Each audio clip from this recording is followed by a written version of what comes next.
Il-protezzjoni tal-ġurnalisti u l-protezzjoni tal-verità tfisser il-protezzjoni tal-poplu kollu. Għalhekk il-libertà tal-ġurnalisti li jkunu jistgħu jagħmlu xogħolhom ma tistax tiġi maqtuwa mill-protezzjoni tad-demokrazija tagħna. Kliem il-Viċi President tal-Parlament Ewropew Roberta Metsola kif ftit tal-ġimgħat ilu ġiet maħtura biex tmexxi rapport importanti li permezz tiegħu l-Unjoni Ewropea jkollha regoli jipprevjenu li jinfetħu kawżi strateġiċi kontra partiċipazzjoni pubblika magħrufa bħala kawżi SLEP.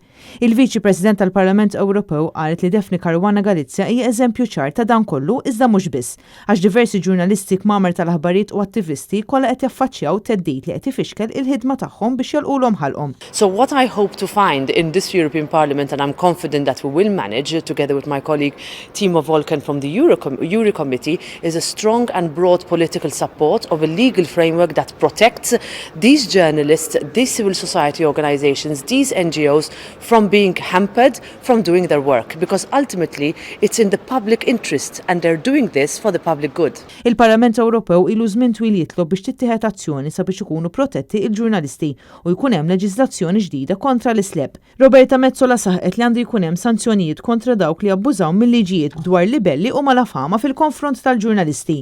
Hija qalet li l-għana ħari huwa li jkun hemm bilanċ bejn ir-responsabilità tal-ġurnalisti li jgħidu l-verità u d-demokrazija. Intant waqt l-istess laqgħa virtwali għamel intervent tiegħu l-MP Laburista Cyrus Engerer fejn wara li fil-passat ikkritika bl-aħraġ il-ġurnalista Daphne Caruana Galizia issa qal li dritt tal-espressjoni għandu jkun ħieles.